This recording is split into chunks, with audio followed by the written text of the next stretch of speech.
O coordenador do Movimento dos Trabalhadores Sem Teto e pré-candidato do PSOL a deputado federal por São Paulo, Guilherme Boulos, veio a Salvador, onde participou nesta terça-feira do lançamento da pré-candidatura a deputado estadual do ativista e fundador do coletivo de entidades negras, Marcos Rezende, do PSOL. Boulos cumpre agenda de compromissos na capital baiana, o que inclui o lançamento do livro de sua autoria Sem Medo do Futuro, lançamento marcado para hoje, durante almoço na comunidade Solar do Unhão. O presidente da Federação Partidária PSOL Rede, Guilherme Boulos, é nosso convidado aqui no Issa Bahia. É com ele que a gente conversa agora. Seja bem-vindo. Tudo bom, Guilherme? Bom dia. Tudo bem, estão me ouvindo agora? Sim, tá tudo certo. Sim. Então, bom dia Jefferson, Fernando e todo mundo que está nos acompanhando aqui pela rádio. Boulos, você já teve a oportunidade de afirmar que somente com muita mobilização, com muita capacidade de resposta, será possível virar a página do que você chama de a maior tragédia que o Brasil vive, fazendo referência aí ao governo Bolsonaro. Mas a gente vê uma esquerda ainda desunida no Brasil, parte dela inclusive torcendo o nariz para essa recente aliança do ex-presidente Lula com o Geraldo Alckmin do PSDB. Como ter a mobilização necessária se a própria esquerda ainda não se entende, Boulos? Olha, eu acho que a maior parte da esquerda brasileira está bastante unida em torno da candidatura do Lula para derrotar o Bolsonaro. Nós entendemos que para poder virar essa página de ódio, de intolerância, de morte que representa o governo Bolsonaro, nós vamos precisar de unidade política e de capacidade de mobilização. E eu acredito que isso tem sido feito numa frente exitosa, em que o conjunto dos movimentos sociais estão com Lula e que a enorme maioria dos partidos do campo progressista estão com Lula, apesar de divergências. É natural que se tenha divergência em relação ao nome do vice, é natural que se tenha divergências em relação ao programa, mas essas divergências não impediram de estar todo mundo junto na mesma frente. É previsível que a candidatura de Bolsonaro cresça nessa reta final, rumo às eleições. Você acredita numa estratégia nova, em algum recurso novo para garantir essa mobilização que você defende, que está, segundo na sua avaliação, crescendo? Veja, eu não vejo perspectiva de crescimento para a candidatura do Bolsonaro. Porque o que o Bolsonaro tem a apresentar para o povo brasileiro? É apresentar inflação, desemprego, o Brasil de volta ao mapa da fome. Não há nenhuma perspectiva de melhora na economia. E é por isso que ele está agindo de forma desesperada, fazendo ameaça de golpe, questionando o sistema eleitoral, querendo criar cortina de fumaça e factoide todos os dias para desviar o debate público do tema que afeta a maioria dos brasileiros. Eu não vejo perspectiva de crescimento, ao contrário, eu acho que se nós trabalharmos bem, nós temos todas as condições de resolver essa fatura no primeiro turno, derrotar o Bolsonaro numa ampla margem. Agora, é evidente que não pode ser num clima de já ganhou. É preciso ter uma mobilização de campanha.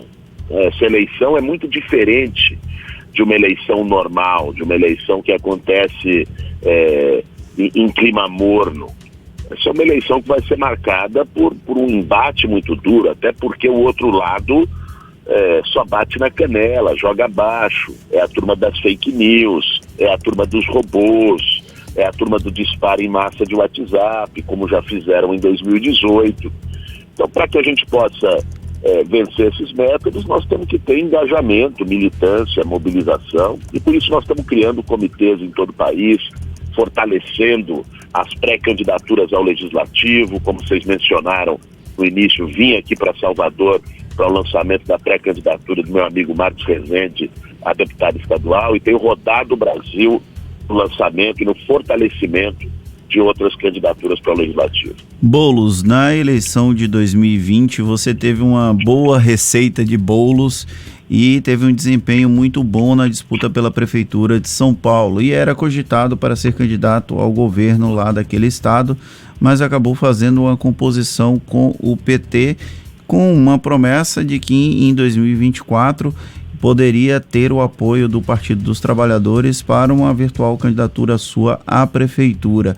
Esse acordo foi efetivamente costurado ou o apoio ao processo eleitoral, político eleitoral de Lula e Fernando Haddad não passou por esse acordo? Veja, eu tomei a decisão de retirar a candidatura ao governo de São Paulo e ser candidato a deputado federal por duas razões principais. A primeira, para dar um gesto de unidade. Nós estávamos com 3 candidaturas do campo progressista e São Paulo, talvez o ouvinte aqui da Bahia não esteja acostumado com a realidade política de São Paulo, que é um coronelismo brutal. Nós temos lá o mesmo partido político há 28 anos no poder, que é o PSDB. Então, para poder derrotar o PSDB e apresentar um outro projeto de Estado, é preciso ter unidade, porque eles têm uma máquina muito poderosa lá. Então, dei o gesto para que a gente buscasse a unidade de esquerda.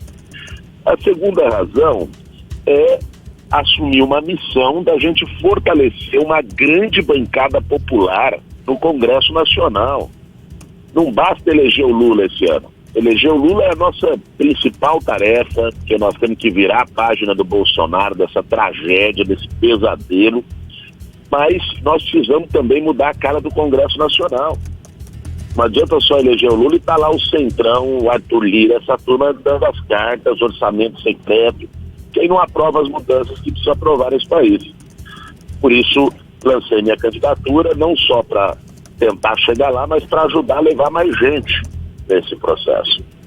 Agora, em relação a 2024, de fato houve um compromisso público do presidente Lula, do Fernando Haddad, do PT, em nos apoiar para a eleição para a prefeitura. E eu vejo isso com uma certa naturalidade, inclusive, porque em 2020, quando ninguém acreditava, quando a gente não tinha nenhuma estrutura, tinha 17 segundos na TV, nós chegamos ao segundo turno e quase ganhamos a prefeitura da maior cidade da América Latina. Então, eu acho que política se faz de gestos, mas também de gestos de mão dupla, né? Enfim, nesse sentido, vejo com bons olhos o gesto do PT e do presidente Lula de entender que o nosso nome pode agregar e construir uma unidade para a Prefeitura de São Paulo em 2024. O PSOL tem uma bancada extremamente representativa em estados como Rio de Janeiro e São Paulo, e aqui na Bahia o desempenho ainda é relativamente tímido. Tem uma cadeira na Assembleia Legislativa, uma cadeira na Câmara de Vereadores de Salvador, uma outra cadeira em Feira de Santana, que são as principais cidades aqui do nosso estado. A que você acredita esse baixo desempenho do PSOL e qual o esforço, você não deixa de ser uma figura influente dentro do partido, para que esse quadro seja revertido e o partido ganhe mais representatividade nos legislativos aqui pela Bahia?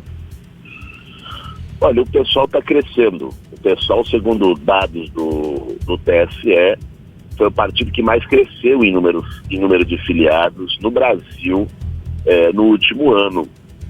Eu acho que o PSOL tem se tornado um partido mais conhecido pela população, até pelos setores populares, dos interiores, das comunidades, está se capilarizando mais. Isso permite que o partido aumente a sua representação parlamentar e busque, inclusive, a disputa de executivo em várias partes do país. Eu acredito que nessa eleição de 22, a nossa meta aqui na Bahia é ter uma boa votação na chapa majoritária, né? O Kleber Rosa, nosso candidato ao governo, a Tâmara Azevedo, nossa pré-candidata ao Senado, tem despontado muito bem, inclusive aparecido de forma surpreendente nas pesquisas, e que a gente consiga eleger a primeira cadeira federal do PSOL, né? no Congresso, né? Acho que nós temos todas as condições do PSOL, pela primeira vez aqui no estado da Bahia, eleger um deputado ou uma deputada federal e ampliar a nossa bancada na Assembleia Legislativa. frente. Nós temos todas as condições de atingir essas metas. Vim aqui me reunir com companheiros de partido, tomei conhecimento melhor de como está a situação da chapa, e eu acho sim que nós vamos ter esse crescimento do pessoal dessa vez aqui na Bahia.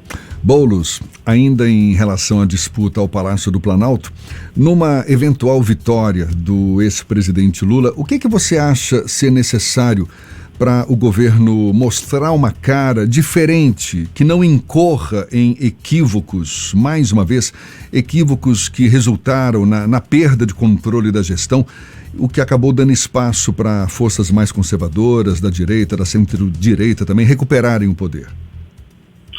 Olha, eu acredito que um governo do Lula, a partir do ano que vem, precisa ter 3 grandes prioridades. Primeiro, revogar retrocessos que foram feitos e que pioraram a vida do povo brasileiro. Isso vai passar por um debate com o Congresso Nacional. Revogar o teto de gastos que tirou dinheiro do SUS, da educação, revogar a reforma trabalhista que retirou direitos dos trabalhadores. Você pega hoje a quantidade de jovem que passa 10, 12 horas em cima de uma moto e não tem direito a nada, não tem direito ao auxílio-doença se acidentar, não tem direito a férias a 13º. Isso precisa ser revisto.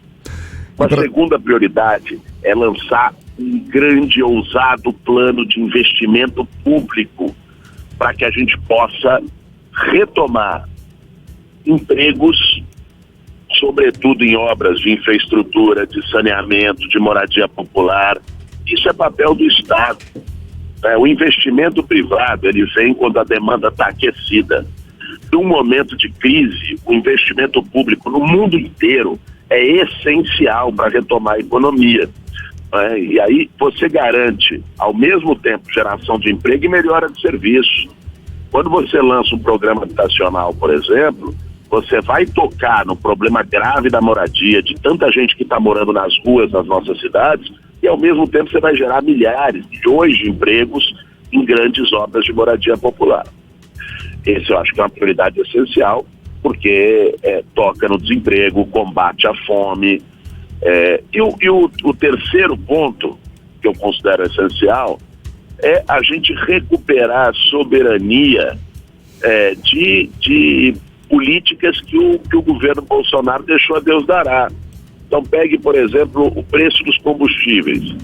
O preço dos combustíveis está relacionado à política de preços desastrosa que está sendo aplicada na Petrobras, da paridade de preço de importação, criando equivalência em dólar. Então, se o dólar sobe no mercado cambial, vai aumentar o preço da gasolina aqui em Salvador.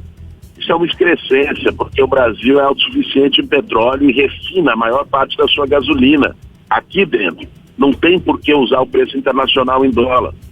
A mesma coisa em relação à inflação de alimentos. Veja, está subindo o preço de alimentos. Olha que loucura. O produto que mais subiu o preço foi o óleo de soja. Nós somos o maior produtor de soja do mundo.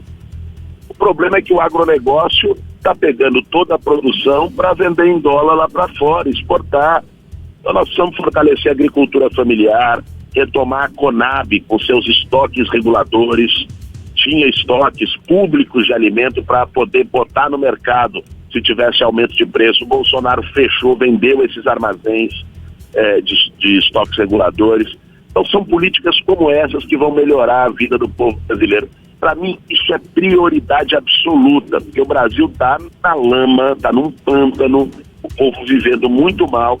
Nós precisamos recuperar isso para poder pensar em futuro, para poder pensar em medidas mais ousadas, inclusive, como uma reforma política que enfrente esse sistema político brasileiro que está viciado, como uma reforma tributária que combate os privilégios e as desigualdades. Mas num primeiro momento nós precisamos botar comida na mesa e garantir emprego para o povo brasileiro. Muito bem, Guilherme Boulos, que é presidente da Federação Partidária PSOL Rede, também pré-candidato do PSOL a deputado federal por São Paulo. Muito obrigado, um prazer tê-lo aqui conosco, seja sempre bem-vindo, bom dia e até uma próxima, Boulos. Eu que agradeço, desejo aí uma excelente semana para vocês e forte abraço a todo mundo que nos acompanhou aqui no Isso é Bahia. Agora 5 minutos para as 8 na Tarde FM.